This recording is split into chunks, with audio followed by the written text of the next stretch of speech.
우리의 소망이 되신 사랑의 하나님, 어둠으로 가득한 이 세상에 빛으로 오신 주님의 영광을 비춰주시옵소서.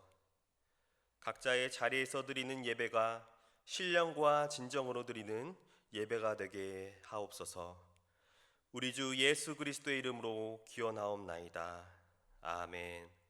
다 함께 찬송가 96장을 부르겠습니다.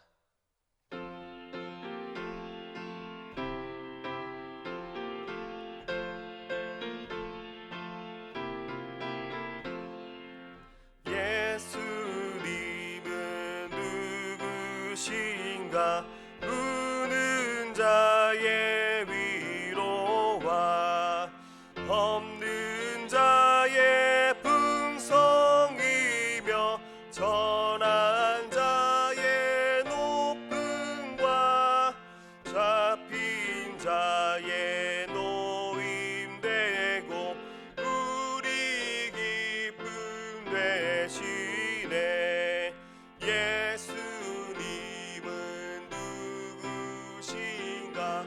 약한 자의 강함과 눈먼 자의 빛이시며 병든 자의 고침과 죽은 자의 부활되고 우리 생명 되시네.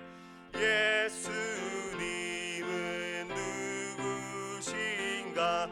주한 자의 정황과 죽을 자의 생명이며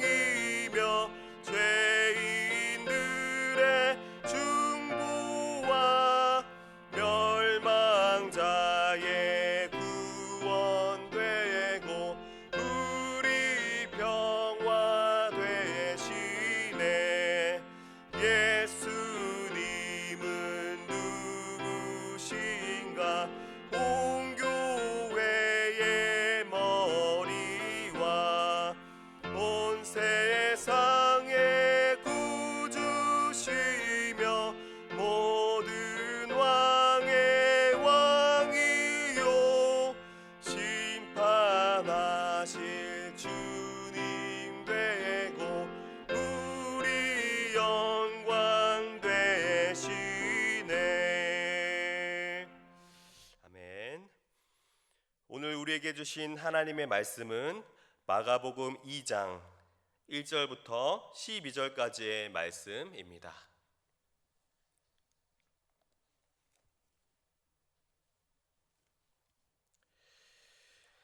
수일 후에 예수께서 다시 가버나움에 들어가시니 집에 계시다는 소문이 들린지라 많은 사람이 모여서 문 앞까지도 들어설 자리가 없게 되었는데 예수께서 그들에게 도를 말씀하시더니 사람들이 한 중풍병자를 네 사람에게 메어가지고 예수께로 올세 무리들 때문에 예수께 데려갈 수 없으므로 그 계신 곳에 지붕을 뜯어 구멍을 내고 중풍병자가 누운 상을 달아내리니 예수께서 그들의 믿음을 보시고 중풍병자에게 이르시되 작은 자야 내 죄사함을 받았느니라 하시니 어떤 서기관들이 거기 앉아서 마음에 생각하기를 이 사람이 어찌 이렇게 말하는가? 신성모독이로다. 오직 하나님 한 분 외에는 누가 능히 죄를 사하겠느냐? 그들이 속으로 이렇게 생각하는 줄을 예수께서 곧 중심에 아시고 이르시되 어찌하여 이것을 마음에 생각하느냐? 중풍병자에게 내 죄사함을 받았느니라 하는 말과 일어나 내 상을 가지고 걸어가라 하는 말 중에서 어느 것이 쉽겠느냐? 그러나 인자가 땅에서 죄를 사하는 권세가 있는 줄을 너희로 알게 하려 하노라 하시고 중풍병자에게 말씀하시되 내가 내게 이르노니 일어나 내 상을 가지고 집으로 가라 하시니 그가 일어나 곧 상을 가지고 모든 사람 앞에서 나가거늘 그들이 다 놀라 하나님께 영광을 돌리며 이르되 우리가 이런 일을 도무지 보지 못하였다 하더라. 오늘 우리에게 주신 하나님의 말씀입니다. 아멘. 감사합니다. 지난 4월 12일은 부활주일로 드렸습니다. 거의 2달여 만에 오프라인 예배로 교회에 모였습니다. 지금 전 세계가 코로나로 시름을 앓고 있습니다. 오랜만에 교회에 나오신 성도님들의 얼굴을 뵈니 얼마나 반갑고 감사했는지 모릅니다. 교회에서도 철저하게 방역을 준비했고 드린 예배 가운데 큰 감동이 있었습니다. 또한 많은 성도들이 교회에 나오셔서 예배드릴 때 감격의 눈물을 흘리셨습니다. 지금 이 시대는 로마 제국의 핍박을 피해서 카타콤에 들어간 것도 아닙니다. 일제 식민지나 공산당의 총칼의 위협이 있는 것도 아닙니다. 코로나 바이러스로 인해서 우리는 함께 모이기 어려운 시대를 살아가고 있다는 것입니다. 이 어려운 때를 맞아요. 우리가 그동안 당연하게 누리던 일상이 얼마나 큰 축복인지를 새삼 깨닫습니다. 우리가 교회에 와서 자유롭게 드릴 수 있었던 이 예배, 마음껏 주님을 높였던 찬양, 기도, 그 시간들이 얼마나 소중하고 귀했는지요. 날이 갈수록 하나님을 더욱더 사랑하시고 주님의 몸된 교회를 더욱더 아끼고 사랑하시는 우리 성도님들 되시기를 바랍니다. 며칠 전 일입니다. 이제 7살이 된 딸이 저에게 말했습니다. 아빠가 언제 그랬잖아. 하나님이 죽었다고 했잖아. 그랬지. 예수님이 우리를 위해 십자가에 죽으셨어. 그러니까 딸이 그래요. 그래서 나 너무 실망했어. 어떻게 하나님이 죽어? 대박. 딸의 대답이 너무나 귀여운 거예요. 그래서 제가 이야기했습니다. 예진아, 우리 예수님은 죽으셨지. 하지만 다시 부활하셨어. 저 하늘에 계시고 지금도 우리와 함께 계셔. 그러니까 예수님을 믿어도 돼. 사망 권세, 마귀 권세가 우리 예수님을 삼키려고 했습니다. 하지만 우리 예수님께서는 죽음을 이기시고 부활하신 줄로 믿습니다. 할렐루야.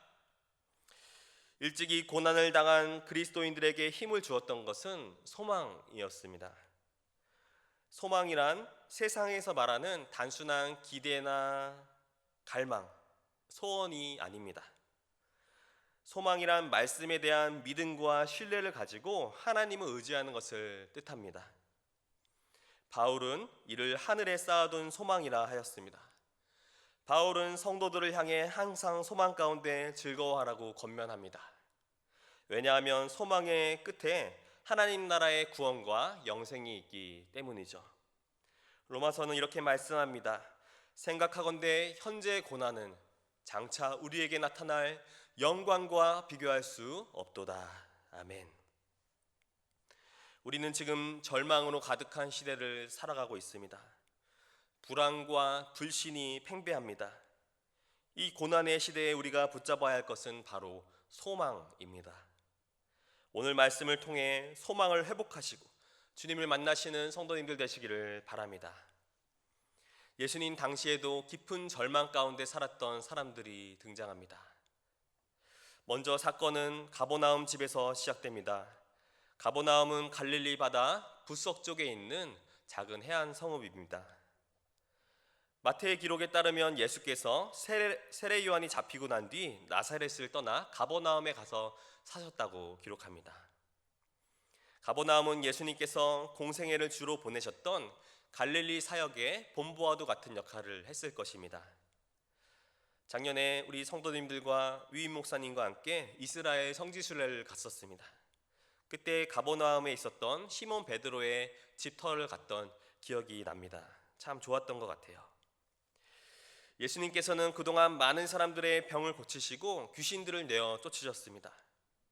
절망 가운데 있던 많은 사람들에게 하나님 나라의 복음을 전파하시며 제자들을 부르셨습니다. 예수님이 계시다는 소문에 많은 무리가 문 앞까지 들어설 자리가 없을 정도로 모여들었습니다.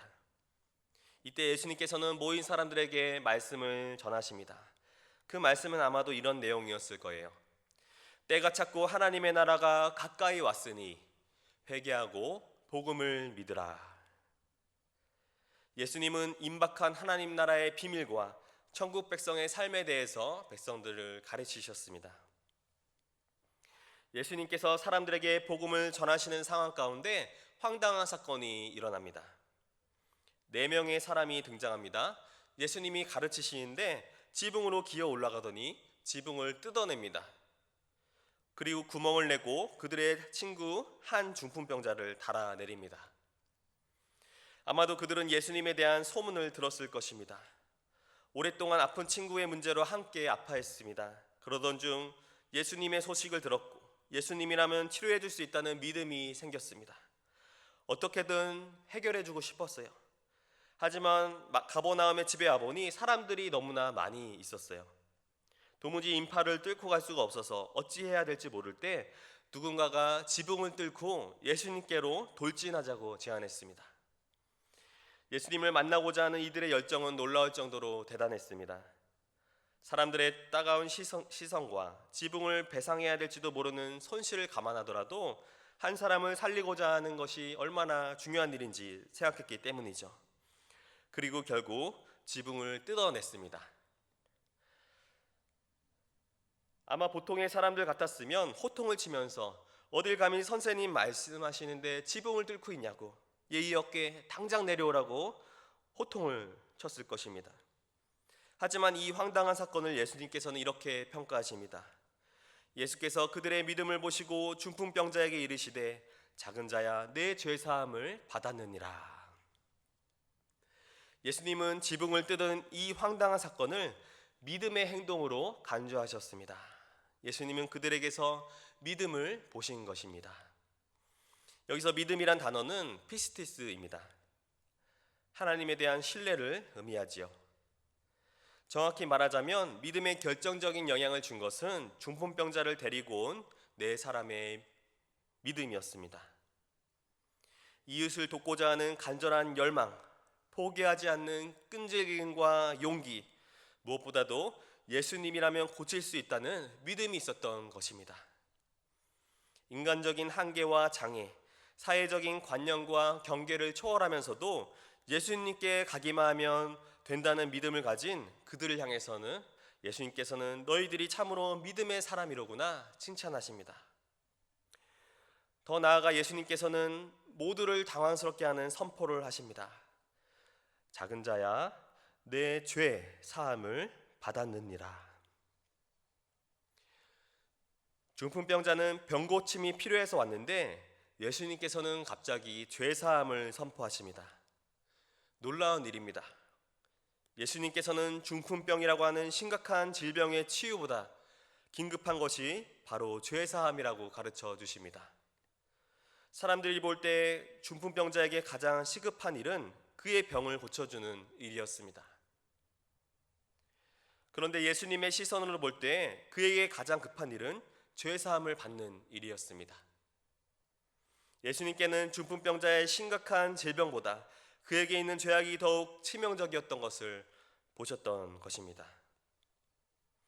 사람들은 무서운 질병으로, 가난으로, 어려움으로 고통받는 것을 두려워합니다. 하지만 예수님께서는 그 어떤 것보다도 죄사함 받는 것이 가장 중요한 문제로 보십니다. 이것이 오늘 우리가 말씀에서 주목해야 할 점입니다.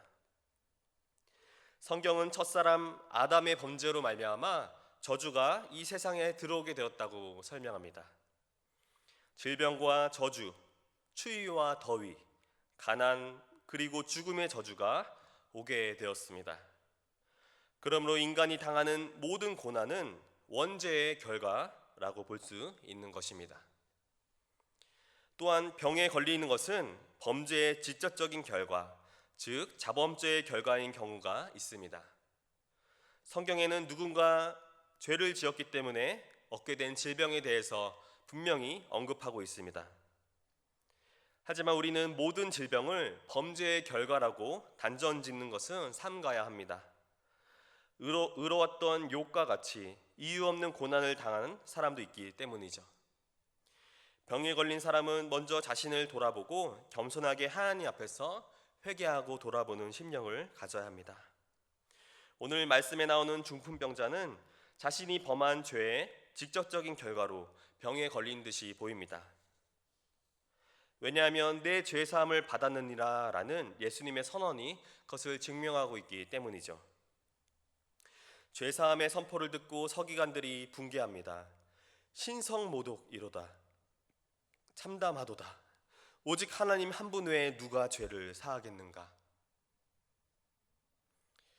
서기관들은 하나님만이 하실 수 있는 죄 사함을 예수님이 선언했다고 비난하고 있습니다. 이것은 예수님을 겨냥한 비난 중에 가장 심각한 것입니다. 왜냐하면 신성 모독죄에 관한 율법의 판결은 사형이기 때문입니다.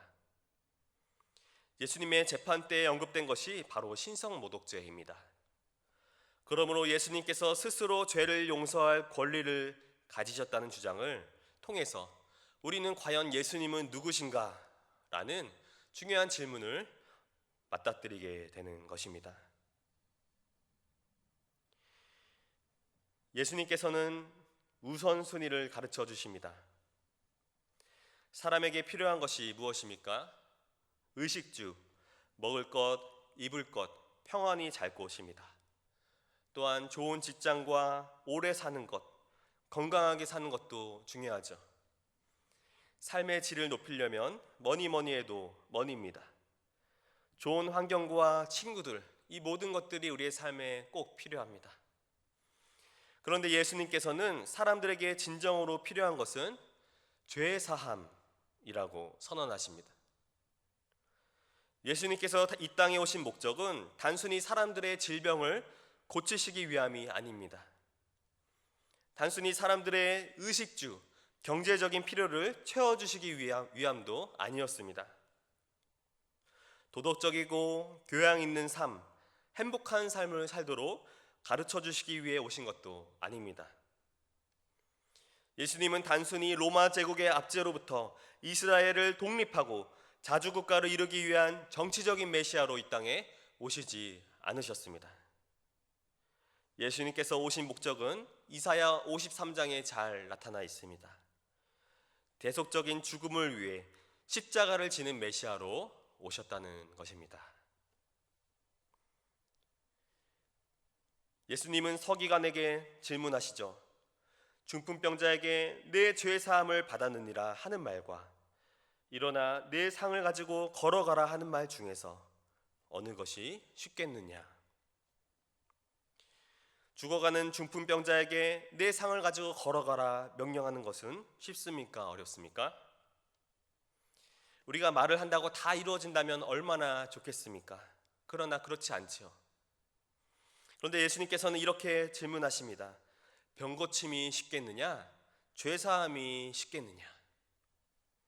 여러분, 어느 것이 더 쉬운 일일까요? 병의 치유는 굉장히 어려운 일이지만 눈에 보이는 일입니다. 반면에 죄 사함은 우리의 눈으로 확인할 수가 없는 일입니다. 죄 사함이란 굉장히 어려운 일 같지만 입증될 증거가 없다는 것이죠. 그래서 우리가 말로만 하자면 병을 고치는 것보다 내 죄 사함을 받았느니라 하고 말하는 것이 더 쉬워 보입니다. 증거가 없기 때문이죠. 그냥 죄를 사했다고 선언만 하면 되는 것입니다. 하지만 진정 어려운 일은요, 죄를 사하는 권세입니다. 왜냐하면 인간에게는 죄를 사할 수 있는 권세가 없기 때문입니다. 죄 사함은 오직 하나님만이 선포할 수 있는 권한이시기 때문이죠. 그런데 예수님께서는 죄 사함의 권세가 있다는 사실을 선포하십니다. 주님께서 말씀하십니다. 그러나 인자가 땅에서 죄를 사하는 권세가 있는 줄을 너희로 알게 하려 하노라 하시고 중풍병자에게 말씀하시되, 예수님은 인자가 죄 사함의 권세가 있다고 말씀하십니다. 마가복음에서 인자라는 호칭은 14번 나옵니다. 14번 중에 12번은 가이사랴 빌립보에서 베드로가 예수님에 대해 신앙 고백한 장면, 주는 그리스도시요 살아계신 하나님의 아들이시니이다 라고 고백한 이후에 사용됩니다. 마가복음 2장 10절과 28절에서는 하나님의 권한, 즉 죄의 용서와 안식일 법과 관련해서 인자의 권세를 설명하고 있습니다. 인자는 시편이나 에스겔, 다니엘서에서 종말론적인 메시아를 가리키는 용어로 사용되었습니다. 특히 다니엘 7장에서 다니엘은 이렇게 말합니다.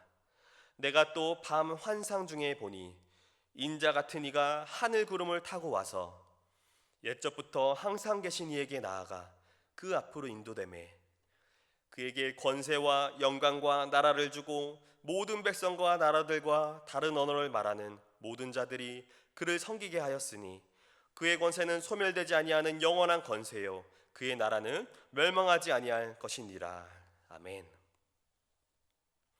다니엘은 밤에 환상 중에 인자 같은 이가 하늘 구름을 타고 와서 옛적부터 항상 계신 이에게 인도함을 받게 되는 것을 보게 됩니다. 인자가 하나님으로부터 영광과 권세와 나라를 받는 환상을 지켜봅니다. 여기서 인자는 누구입니까? 묵시문학에서 인자는 여호와의 날, 곧 종말의 때에 천군 천사들과 함께 이 땅의 심판주로 오실 분을 가리킵니다. 인자는 하나님과 동등된 위치에서 세상 사람들의 죄를 심판하시며 사하시는 분입니다.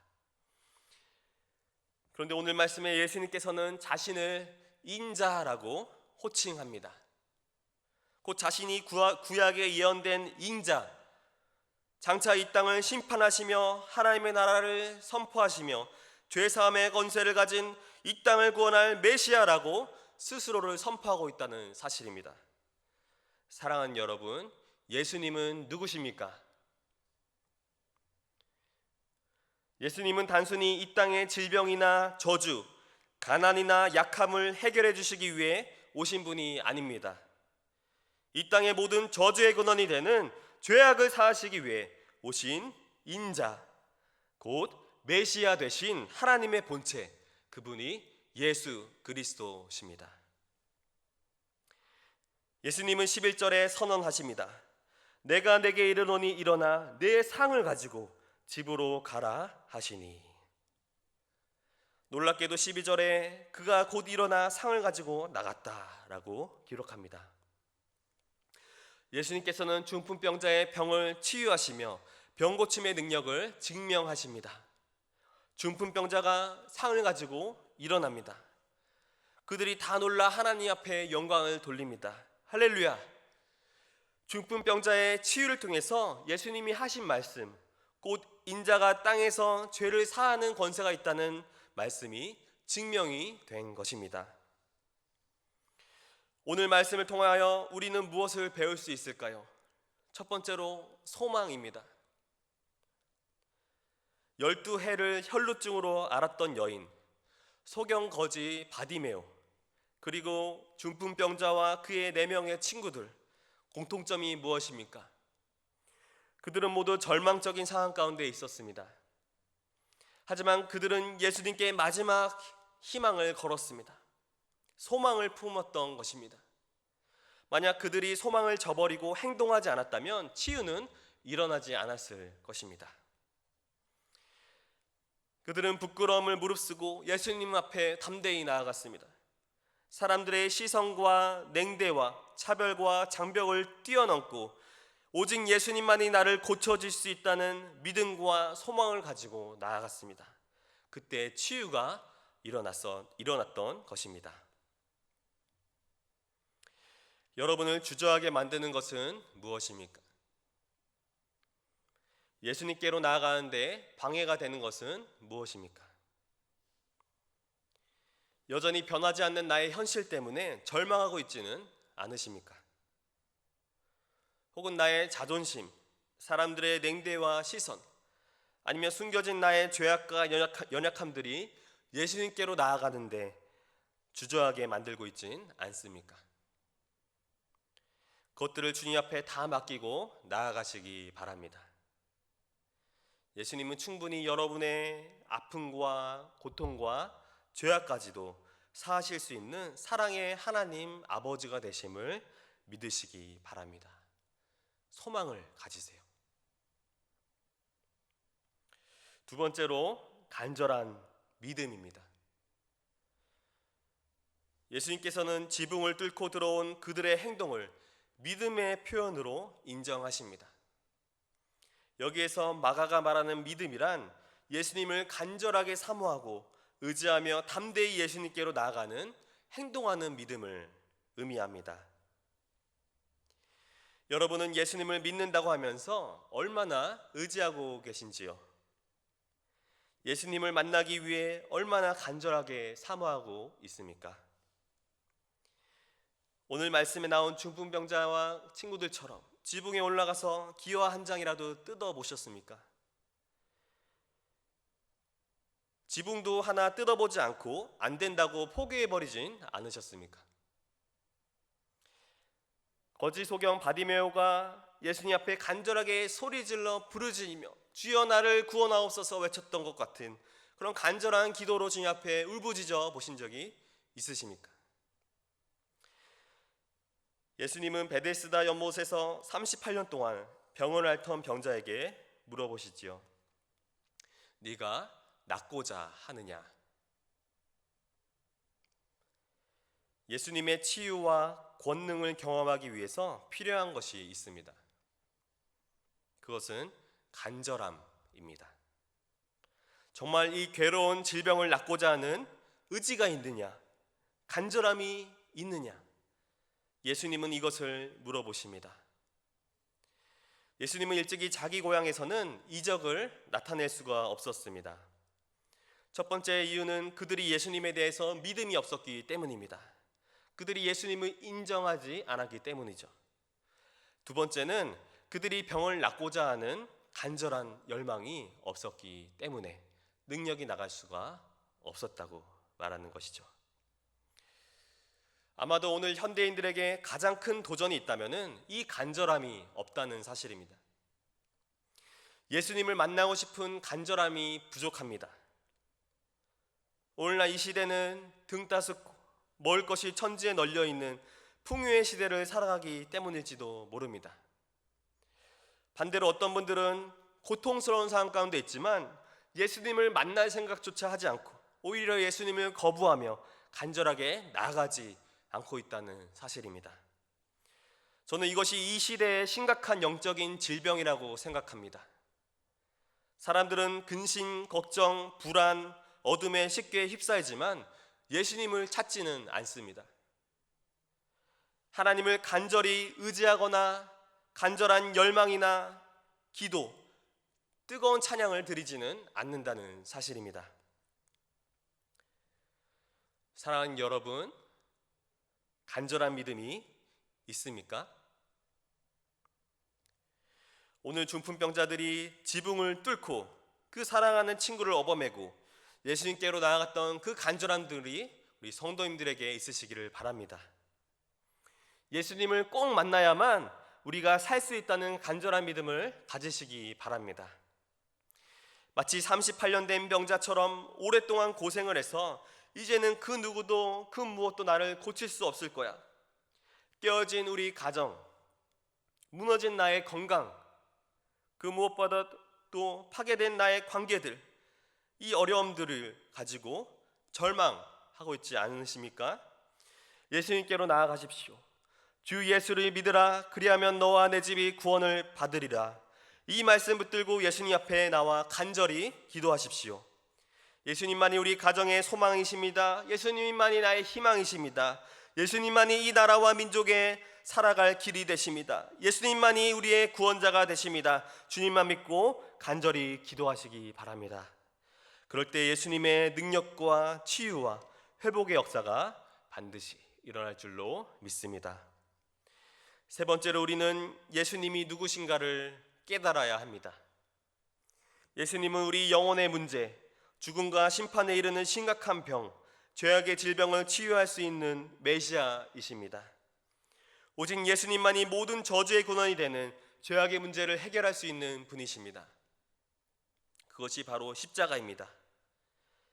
예수님은 세리와 죄인들의 친구가 되어주시고 그들의 죄악을 사해 주시며 더 좋은 길, 바로 하나님 나라의 백성의 삶을 우리 가운데 가르쳐 주십니다. 그리고 예수님은 우리 영혼의 문제뿐만 아니라 육체의 문제도 해결하실 수 있는 전능자이십니다. 풍랑도 잠잠하게 만드시고 자연을 통치하시는 하나님이십니다. 하늘에 나는 새와 들풀도 먹이시고 입히시는 만물의 주관자이십니다. 병든 자들의 연약한 육체도 고치시고 다시 회복시키시며 이 땅에 무너진 것들을 회복시키시고 치유하며 재창조의 사역을 하시며 하나님의 나라가 이 땅 가운데 임하게 하시는 메시아이십니다. 예수님은 병의 고침을 받은 중풍병자에게 말씀하시죠. 일어나 내 상을 가지고 집으로 가라. 중풍병자가 그동안 어떤 삶을 살아왔는지 잘 모르겠습니다. 그리고 어떤 심각한 죄를 저질러 병을 얻었는지도 모르겠습니다. 그런데 예수님께서는 중풍병자에게 죄사함을 선언하시면서 그에게 도전하십니다. 중풍병자야, 이제 일어나라. 내 상을 가지고 집으로 돌아가라. 하나님께서 우리를 치유하시고 회복하시는 목적이 있습니다. 그것은 우리가 온전한 그리스도인으로 살아가도록 하기 위함입니다. 그 증거는 이것입니다. 그가 일어나 곧 상을 가지고 모든 사람 앞에서 나가거늘 그들이 다 놀라 하나님 앞에 영광을 돌리며 아멘. 중풍병자는 즉시 예수님의 말씀 앞에 순종합니다. 곧 일어나서 나갑니다. 예수님의 말씀을 따라 집으로 돌아갑니다. 그리고 이제는 중풍병으로 인해서 무너졌었던 일상의 회복이 시작되기 시작하죠. 남편은 남편의 자리를 회복합니다. 아내는 아내의 자리를, 자녀들은 자녀들의 자리를, 부모는 부모의 자리를, 그리고 각자의 직분과 역할에서 그 일상의 온전한 삶들을 회복하기 시작한다는 사실입니다. 일상 가운데 나의 심각한 영적인 죄악, 육체적인 저주를 치료해 주신 하나님께 영광을 돌리는 삶을 살아가는 것입니다. 그렇습니다. 각자의 문제로 주님 앞에 나아오셨을 것입니다. 이 일들을 통해서 더욱 하나님의 사랑과 능력을 경험하시고 치유를 받으시기를 축복합니다. 하지만 이 일로 끝나지 마시고 하나님께서 보내시는 자리에서 일상의 회복이 일어나시기를 축복합니다. 먼저 하나님의 나라와 의를 구하며 먹든지 마시든지 무엇을 하든지 다 하나님을 위하여 하나님께 영광 돌리는 온전한 그리스도인의 삶을 살아가시기를 축원합니다. 때가 찼고 하나님의 나라가 가까이 왔습니다. 여러 가지 어려움으로 인해서 절망으로 가득한 이 시대 가운데 이 땅의 교회가 선포해야 할 것이 무엇이겠습니까? 소망을 선포해야 합니다. 구원자 되신 예수 그리스도를 선포해야 합니다. 이제 우리도 예수님을 만나기 위해 그 어떤 장애물도 이겨내고 간절하게 나아갔던 중풍병자처럼 주님 앞에 담대하게 나아갑시다. 그리고 우리 자녀들에게 마땅히 배워야 할 신앙의 중요한 원리들을 가르칩시다. 우리 앞에 놓인 하나님의 나라를 향해 달려가며 복음을 증거하는 아름다운 삶을 살아가시기를 주의 이름으로 간절히 축원합니다. 기도하겠습니다. 이 시간 함께 기도하실 때 몇 가지 제목으로 기도하시겠습니다. 첫 번째로 이 절망의 시대 가운데 함몰되지 않고 이 나라와 민족 우리 성도들이 주님이 주신 소망으로 어둠을 이겨낼 수 있도록 기도하기 원합니다. 두 번째로 어려운 가운데 간절한 믿음으로 예수님을 찾고 부르짖고 간절하게 주님 앞에 나와 치유와 회복을 경험하는 놀라운 기적 역사들이 일어날 수 있도록 기도합시다. 또 우리의 일상이 회복되고 온전한 그리스도인으로서 삶의 자리에서 살아가도록 기도하겠습니다. 마지막으로 코로나19 바이러스로 인한 어려움들이 종식되게 하시고 이 나라 민족이 어려움을 당하지 않도록, 그리고 이제 오늘 진행되고 있을 총선을 위해서 꼭 하나님이 기뻐하시는 일꾼들이 세워질 수 있도록, 또 우리 사랑하는 천북교회가 위임 목사님을 중심으로 더욱 말씀 앞에 든든히 세워지는 교회 될 수 있도록 함께 기도하시겠습니다. 할렐루야. 사랑과 은혜 하나님 참으로 감사합니다. 하나님 사랑합니다. 주님 사랑합니다. 하나님의 은혜 가운데 우리가 이 자리에 섰습니다. 우리의 의로움과 공로 아니요 오직 우리를 사랑하사 십자가를 지신 예수의 영광 앞에 나왔으니 주님 영광 받아 주시옵소서. 이제는 십자가의 보혈의 은혜로 우리 죄를 다 씻어주시며 우리 가운데 죄사함을 선포하시며 다시 한번 우리의 일상을 떠나서 하나님 우리의 집으로 돌아가서 그 온전한 일상을 회복하는 우리가 될 수 있도록 역사하여 주시옵소서. 주님이 주신 부활의 영광을 소망을 바라보면서 이 세상에 가득한 절망 가운데 할몬되지 않도록, 어둠 가운데 삼켜지지 않도록 세상의 빛으로 오신 주님의 복음의 광채가 우리의 어두운 만들을 다 거쳐지게 하시고 주 예수를 아는 영광의 빛의 소망이 우리 마음 가운데 충만하게 하여 주시옵소서. 그로 말미암아 이 땅의 교회들이 참으로 빛으로 오신 예수 그리스도의 영광의 간체를 선포하게 하여 주시고 이 땅에 가득한 모든 저주와 어둠과 죄악의 질병을 치유하며 주님의 복음을 담대히 선포하며 하나님의 나라와 죄사함의 복을 증거할 수 있는 이 땅의 교회들이 될 수 있도록 역사하여 주시옵소서. 주님, 이 땅의 목회자들이 일어나게 하여 주시옵소서. 이 땅의 성도들이 거룩함을 회복하게 하여 주시옵소서. 이 땅의 교회들이 하나님 앞에 정직하게 반응할 수 있도록 도와주시옵소서. 그로 말미암아 간절하게 주님을 찾으며 오직 주 예수 앞에 우리의 치유와 구원이 있음을 고백하며 하나님의 나라를 이 땅 가운데 부흥케 하는 놀라운 이에 쓰임받는 우리 성도들이 될 수 있도록 역사하여 주시옵소서. 하나님, 코로나19 바이러스로 인해서 아무리 고통당하는 교회들과 많은 백성들이 있습니다. 전 세계 시민들을 불쌍히 여기사 하나님 이 악한 바이러스가 떠나게 하시고 이 일들로 말미암아 우리가 더욱더 회개하며 주님 앞에 겸손한 삶을 살아갈 수 있도록 역사하여 주시옵소서. 하나님, 이제 총선 선거가 있습니다. 하나님께서 기뻐하시는 하나님의 공의와 정의와 인애와 사랑과 해세들을 선포할 하나님의 일꾼들이 세워질 수 있도록, 하나님의 고레스와 같은 일꾼들이 세워질 수 있도록 주님 이 땅의 백성들을 불쌍히 여기시고 이 땅에 하나님의 영광을 돌리는 길로, 하나님의 영광이 돌리는 길로 나아갈 수 있도록 지금 역사하여 주시옵소서. 하나님, 우리 사랑하는 전북교회가 위임 목사님을 중심으로 한마음 한뜻이 되어서 하나님의 영광을 위해서 이 땅에 빛으로 오신 예수 그리스도를 선전하는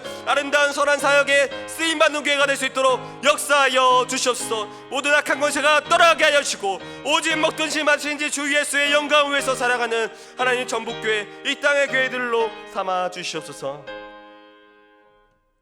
사랑의 주님, 참으로 감사합니다. 오늘도 살아계셔서 우리를 버리지 아니하시고 하나님의 숨겨진 뜻 가운데 세계 역사를 경륜하시고 경영하시며 하나님의 뜻대로 인도하심에 감사드립니다. 오늘도 겸손히 주님 앞에 기도하고 회개하며 주님의 죄사함의 은혜를 간구하며 무엇보다 다시 한번 온전한 일상을 회복하기 원합니다. 우리의 삶의 자리로 돌아가서 그곳에서 하나님의 나라를 선포하며 그곳을 통해서 우리가 온전한 그리스도인의 삶을 살아갈 때 우리의 삶의 모습을 통해서 사람들이 주님을 만나고 하나님의 살아계심을 증거할 수 있는 놀라운 성령의 역사가 일어날 수 있도록 역사하여 주시옵소서. 이를 위해 세우신 위임 목사님과 모든 주님의 권속들에게 함께하여 주셔서 성령의 능력으로 임하여 주시고 우리의 삶의 자리에서 죄사함을 선포하며 예수 그리스도의 하나님의 나라를 선포하며 하나님 복음에 합당한 자로 살아갈 수 있도록 은혜 더하여 주시옵소서. 하나님, 코로나19 바이러스로 인해서 이 땅의 교회들이 어려움 당하지 않기를 원합니다. 교회를 음해하려는 어둠의 권세들이 무너지게 하여 주시고 이 땅의 교회들이 예배하고 기도하며 더욱더 겸손히 주님 앞에 회개하며 나갈 때 하나님 나라의 부흥과 선한 역사들이 열매들이 거치게 하여 주시옵소서. 하나님, 오늘 진행될 총선 선거를 위해 기도하오니 하나님의 영광 위에 일어날 수 있는 꼭 필요한 일꾼들이 세워질 수 있도록 주여 역사하여 주시옵소서. 이 모든 말씀 우리 주 예수 그리스도의 이름으로 기도하옵나이다. 아멘. 교회 소식을 전하겠습니다. 주일 예배는 당분간 현장 예배와 온라인 예배를 병행하도록 하겠습니다. 주일 예배에 관한 지침은 교회 홈페이지를 확인해 주시기 바랍니다. 코로나19로 인해 온라인 영상 예배가 진행 중에 있습니다. 우리 주일 예배 그리고 새벽 예배는 부활절 새벽 묵상으로 계속해서 온라인 예배로 드리오니 우리 새벽 예배 잘 감당해 주시기 바랍니다. 또한 교회 학교 예배는 각 부서별로 온라인 예배로 진행되오니 우리 다음 세대에게 꼭 필요한 신앙교육을 우리 부모님들께서는 놓치지 마시고 잘 진행해 주시면 감사하겠습니다. 우리 수요 예배는 온라인 예배를 유지합니다. 우리 15일 수요일에 온라인 수요 예배가 있사오니 수요 예배를 잘 감당해 주시기 바랍니다. 또한 온라인 헌금 계좌 안내가 있습니다. 우리 주보와 홈페이지, 우리 영상에 나오는 온라인 계좌를 보시고 꼭 하나님께 드릴 예물을 정성껏 준비해 주시면 감사하겠습니다. 제가 함께 축도함으로 예배를 마치도록 하겠습니다. 이제는 부활이요 생명이요 인자로 이 세상에 오신 우리 구주 예수 그리스도의 은혜와 하나님 아버지의 포기하지 않으시고 버리지 아니하시는 그 아버지의 한량 없으신 사랑하심과 성령님의 함께 하시고 힘주시고 능력 주시고 오늘을 절망을 이기고 새 힘을 살아갈 새 힘을 주시고 소망을 주신 우리 성령님의 은혜가 이 자리에 각자의 처소에서 영과 진리로 예배드리며 하나님 말씀 앞에 겸손히 복종하며 죄사함의 은혜를 간절히 사모하며 주님의 나라를 선포하기를 간절히 사모하는 사랑하는 모든 믿음의 성도님들 머리 위에 사랑하는 전북교회와 이 나라 민족과 온 세계의 열방과 각 처에서 수고하시는 선교사님들 위해 이제부터 영원토로 함께 하시기를 간절히 축원하옵나이다. 아멘.